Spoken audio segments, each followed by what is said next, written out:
श्री शिवाय नमस्तुभ्यम। दोस्तों, जैसा कि आप सभी लोग जानते हैं कि 22 फरवरी 2026 के दिन यहां पर फाल्गुन माह की रविवार पंचमी तिथि पड़ रही है। इसीलिए दोस्तों, इस दिन का महत्व बहुत ही ज्यादा बड़ा होता है और इस दिन आप लोगों को 3 बेलपत्र वाला उपाय जरूर करना चाहिए, जो कि पंडित जी ने अपनी अभी की ही कथा में यहां पर बताया हुआ है। तो दोस्तों, इस उपाय को आपको कैसे करना है, कब करना है, कहां पर करना है और उपाय को करते समय आपको किन किन बातों ध्यान रखना है, ये सारी जानकारी हम आपको इस वीडियो में देंगे। तो चलिए दोस्तों, उपाय को शुरू करते हैं। देखिए, ये दिन इतना खास होता है, इतना महत्वपूर्ण होता है। देखा गया है कभी कभी बड़े बड़े पूजा पाठ अनुष्ठान से जो मनोकामना पूर्ण नहीं होती है, वह रविवार के दिन एक छोटे से उपाय करने से ही आपकी मनोकामना पूर्ण हो जाती है। और बहुत सारे लोगों ने इस उपाय को किया भी है और उनको इस उपाय को करने का फल भी मिला है। अगर आप लोग भी इस उपाय को 22 फरवरी 2026 फाल्गुन माह की रविवार पंचमी तिथि के दिन करना चाहते हैं, तो आप इस उपाय को पहले अच्छे से समझ लेना, सुन लेना, उसके बाद करना। आपको इस उपाय का फल जरूर मिलेगा। और इस उपाय को करने से आपके घर में चाहे किसी भी प्रकार की दुहक और समस्या क्यों ना चल रही हो, आपको उसका कारण भी नहीं पता है कि भाई ये समस्या किस कारण से चल रही है। उसका कुछ भी कारण हो सकता है, जैसे दोष हो सकता है या किसी भी तरह का मंगल दोष भी हो सकता है, और भी बहुत तरह के दोष होते हैं, कुछ भी हो सकता है। पर आपको इस उपाय को करने के लिए अपने दोष को पता लगाने की भी जरूरत नहीं है।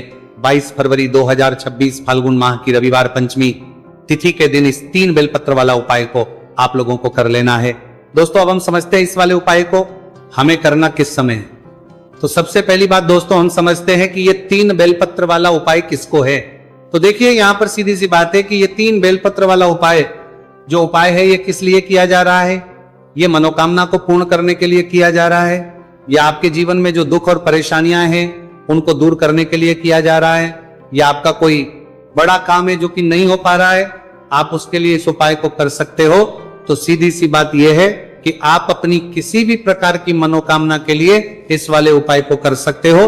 तो ये उपाय वह व्यक्ति कर सकता है जिस व्यक्ति को अपनी किसी भी प्रकार की मनोकामना भगवान शिव जी से पूर्ण करवानी हो। और अगर कोई भी माताएं बहनें जो है अपने घर की सुख और शांति के लिए, घर में धन समृद्धि को बढ़ाने के लिए वाला उपाय करना चाहती है, तो घर की जो बड़ी माताएं बहनें होंगी वह इस 3 बेलपत्र वाला उपाय को विशेष रूप से करें, क्योंकि माताएं बहनें घर की लक्ष्मी होती है और जब घर की लक्ष्मी कोई उपाय करती है तो उसका फल ही बहुत जल्दी मिल जाता है और बहुत बड़ा होकर मिलता है। अन्यथा इस उपाय को कोई भी व्यक्ति कर सकता है, चाहे वह बड़ा हो, चाहे वह छोटा हो, चाहे वह बच्चा हो। जिस व्यक्ति को ये 3 बेलपत्र वाला उपाय समझ आ गया, वह व्यक्ति इस 3 बेलपत्र वाला उपाय को फाल्गुन माह की रविवार पंचमी तिथि के दिन जरूर करें, क्योंकि उसको इस उपाय को फल बहुत ही जल्दी मिल जाएगा। क्योंकि रविवार के दिन भगवान शिव जी बहुत से प्रसन्न हो जाते हैं। तो आइए अब हम समझते हैं कि इस 3 बेलपत्र वाला उपाय को आपको करना कैसे है और इस उपाय को करने का जो समय है वो क्या है। तो देखिए, इस फाल्गुन माह की रविवार पंचमी तिथि के दिन किए जाने वाले ये 3 बेलपत्र वाला जो उपाय है, ये मुख्य रूप से सुबह के समय होगा। किस समय होगा? सुबह के समय होगा। आपको कोशिश यही करनी है कि सुबह के समय हम इस 3 बेलपत्र वाला उपाय को कर लें। पर किसी कारण अगर आप सुबह इस उपाय को ना कर पाओ, आपको कहीं काम से जाना हो या किसी और काम की वजह से आप उपाय को ना कर पाओ, तो आपके पास फिर दूसरा मौका रहेगा, जो कि शाम के समय का रहेगा, प्रदोष काल का रहेगा। अब भाई, प्रदोष काल का समय भी एक बहुत ही लोगों के मन में प्रश्न बन जाता है कि भाई ये समय होता कब है, कितने बजे से लेकर कितने बजे ये समय होता है, ताकि हमें उपाय के लिए जो है करने का समय पता लग जाए। तो हम आपको बता दें, काल का जो एक समय होता है, शाम का समय, वो होता है शाम के 6 बजे से लेकर शाम के 7 बजे के बीच का। इस समय के बीच में आप उपाय को करेंगे तो आपको उस उपाय का जरूर फल मिलेगा। तो शाम के 6 बजे से लेकर शाम के 7 बजे के बीच में आप लोग इस 3 बेलपत्र वाला उपाय को कर सकते हो। तो भैया, बहुत सारे लोग यहाँ पर ये प्रश्न भी जरूर करेंगे कि भाई हम तो नौकरी पर जाते हैं, हम अपनी ड्यूटी पर जाते हैं और आने में हमें देर हो जाती है, तो उस जगह पर क्या करना चाहिए। तो देखिए, उन लोगों को भी टेंशन लेने की जरूरत नहीं है।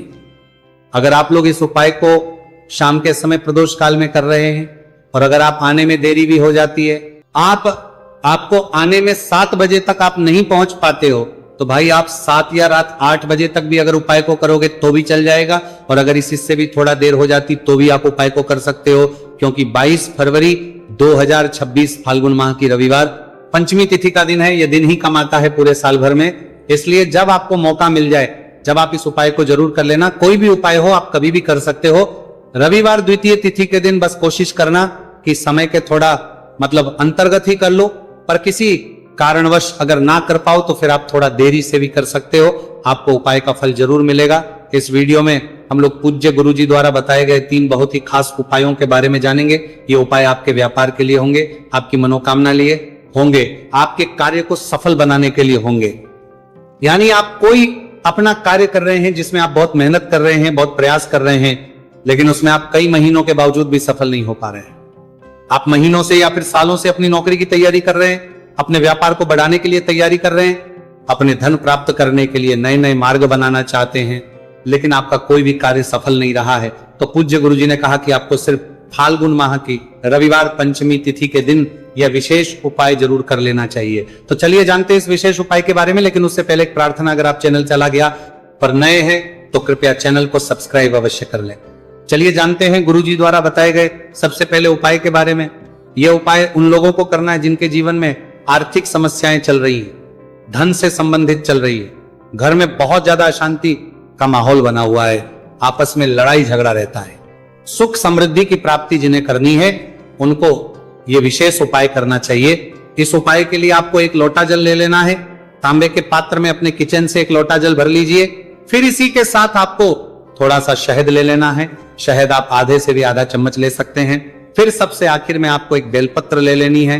देखिए की तिथि में बेलपत्र का विशेष महत्व होता है, इससे महादेव हमारी मनोकामना बहुत ही जल्द परिपूर्ण करते हैं। इसलिए अगर आपके पास बेलपत्र नहीं है तो शिवलिंग के ऊपर कोई बेलपत्र अगर छड़ी हुई है तो उसको उठाकर जल से शुद्ध करके फिर आप उसका भी इस्तेमाल कर सकते हैं। बस आपको ध्यान रखना है कि यह बेलपत्र कहीं से भी कटी फटी नहीं होनी चाहिए, और बेलपत्र की डंडी के आखिर में जो डुड़ होती है यानी जो डंठल है वो भी नहीं होना चाहिए।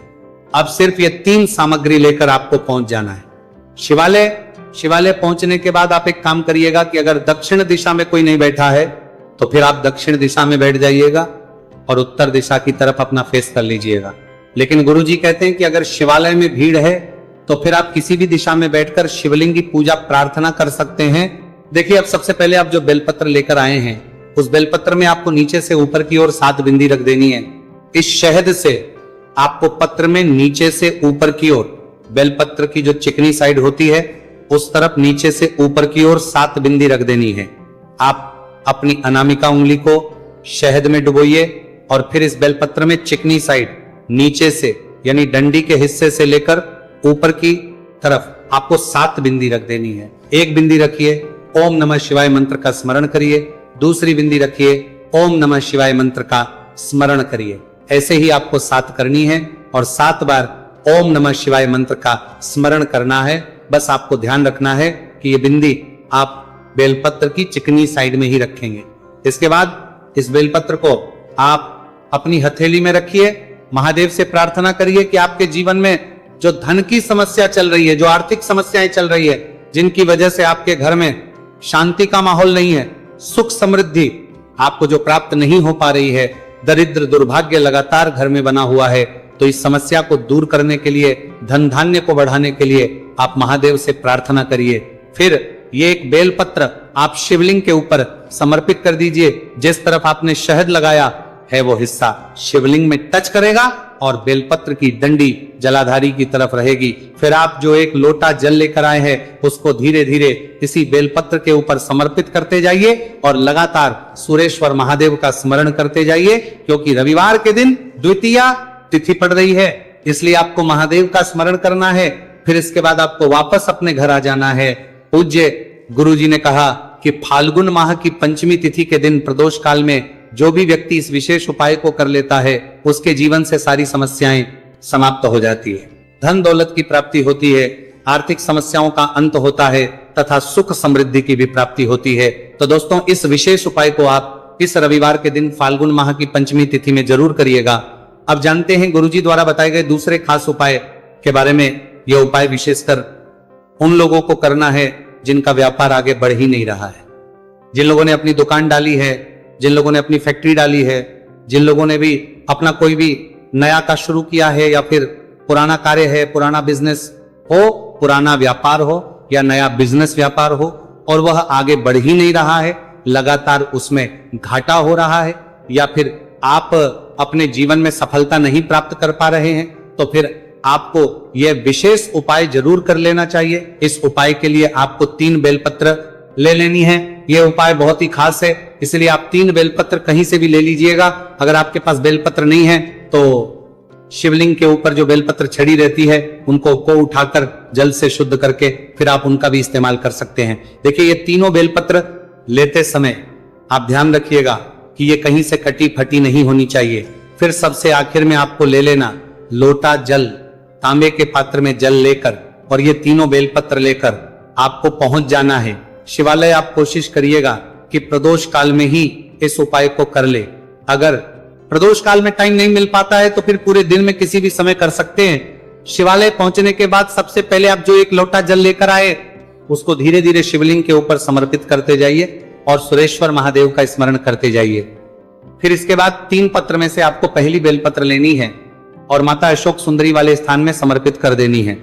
बेलपत्र की चिकनी साइड का हिस्सा नीचे की तरफ रहेगा और बेलपत्र की डंडी शिवलिंग की तरफ रहेगी। फिर इसके बाद आपको दूसरी बेलपत्र लेनी है और महादेव की 5 कन्याओं का स्मरण कर लेना है। 5 कन्याएं कौन कौन सी है? तो देखिए, जया, विशेरा, शामली, बारी, देव, और ये महादेव की 5 कन्याएं हैं और इनके नाम का करना है। और फिर दूसरी बेलपत्र आपको शिवलिंग के ऊपर समर्पित कर देनी है। शिवलिंग के ऊपर जो आप बेलपत्र समर्पित करेंगे उसकी डंडी जलाधारी की तरफ रहेगी और आगे वाली पत्ती आपकी तरफ रहेगी। बेलपत्र की चिकनी साइड शिवलिंग में टच करेगी। ये 2 बेलपत्र आपने समर्पित कर दी। इसके बाद आप जो तीसरी बेलपत्र लेकर आए हैं उस बेलपत्र को जलाधारी का जो बिल्कुल आगे वाला स्थान होता है जहां से जल बिल्कुल नीचे है, ये जो स्थान जहां से जल बिल्कुल नीचे गिरता है, यहां पर आपको ये तीसरी बेलपत्र टच कराना है। ये आपको रखनी नहीं है, सिर्फ टच कराना है, यानी इस स्थान पर स्पर्श कराना है, महादेव का स्मरण करना है और इसे टच कराने के बाद इसको लेकर आप पहुंच जाइए किसी भी बेलपत्र के वृक्ष के नीचे, और बेलपत्र के वृक्ष के नीचे जो भी कंकर है उसको शंकर मानकर उसी के ऊपर ये बेलपत्र समर्पित कर देनी है। बेलपत्र की ये जो होगी वो पेड़ की तरफ रहेगी। ये 3 बेलपत्र आपने समर्पित की है और तीनों बेलपत्र समर्पित करते हुए आपको 3 बार अपनी मनोकामना भी बोलनी है। आप अपने व्यापार को बढ़ाने के लिए ये उपाय कर रहे हैं, तो अपने व्यापार को बढ़ाने के लिए इन तीनों स्थानों पर आप जब बेलपत्र रखें तो आपको 3 बार अपने व्यापार के लिए कामना भी कर लेनी है। पूज्य गुरु जी कहते हैं कि जो भी व्यक्ति इस विशेष उपाय को फाल्गुन माह की रविवार पंचमी तिथि के दिन कर लेता है तो उसके में जो भी समस्या आ रही है वह सारी समाप्त होकर उसके व्यापार को तरक्की मिलना प्रारंभ हो जाती है। अब जानते हैं गुरु जी द्वारा बताए गए तीसरे उपाय के बारे में। इस उपाय के लिए आपको एक लोटा जल ले लेना है, तांबे के पात्र में जल ले लीजिए। इसी के साथ आपको एक टुकड़ा गुड़ का लेना है, एक बेलपत्र लेनी है और एक शमी पत्र लेना है, तथा सबसे आखिर में एक हरे मूंग का दाना ले लेना है, एक साबुत हरे मूंग का। ये 4 चीज आपने ले ली। अब देखिए, शिवालय पहुंचने के बाद सबसे पहले आप जो ये चारों चीज लेकर गए हैं इनको इसी एक लोटे जल में डाल लीजिए। आप चाहें तो अपने घर से भी ये सारी सामग्री इस एक लोटे जल में मिला सकते हैं या फिर शिवलिंग के सामने मिला लीजिए। अब ये एक लोटे जल का मिश्रण आपको शिवलिंग के ऊपर धीरे धीरे समर्पित करते जाना है और लगातार सुरेश्वर महादेव का स्मरण करते हुए नमः शिवाय मंत्र का भी करते जाना है। पूज्य गुरु जी ने कहा कि यह उपाय उन लोगों को करना है जिनके कार्य रुक जाते हैं, जो अपनी पर्याप्त मेहनत भी करते हैं, सारे प्रयास भी करते हैं, बहुत सारी कोशिशें करते हैं, लेकिन उनका कार्य सफल नहीं हो पाता है, कार्य रुक जाता है। या फिर जिन लोगों के जीवन में कर्ज बहुत ज्यादा हो गया है, कर्ज की भारी समस्या हो गई है, तो ऐसे लोगों को यह विशेष उपाय रविवार द्वितीय तिथि के दिन जरूर करना। यह उपाय करने के बाद आप महादेव से प्रार्थना कर लीजिए और फिर वापस अपने घर आ जाइए। देखिए, फाल्गुन माह की रविवार पंचमी तिथि के जो 3 उपाय बताए गए हैं इनमें से आपको कोई भी एक उपाय जरूर करना चाहिए। जो भी आपके लिए हो उस उपाय को आप जरूर करिएगा। तो दोस्तों,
पूरे साल भर इस उपाय को ना किया हो, पर अगर आपने इस मार्गशीर्ष महीने में, तो आपको इस उपाय को करने का वो फल मिलेगा जिसकी आपने कभी कल्पना भी नहीं करी होगी।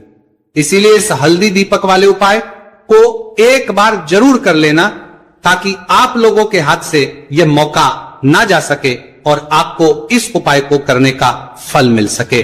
दोस्तों, यह उपाय पंडित जी ने अपनी अभी की ही शिव महापुराण की कथा में बताया है, जो इस उपाय को आज हम आपको बहुत अच्छे से समझाने वाले हैं। इस वीडियो को देखने के बाद इस उपाय को समझने के लिए आपको कोई और वीडियो को देखने की जरूरत नहीं पड़ेगी।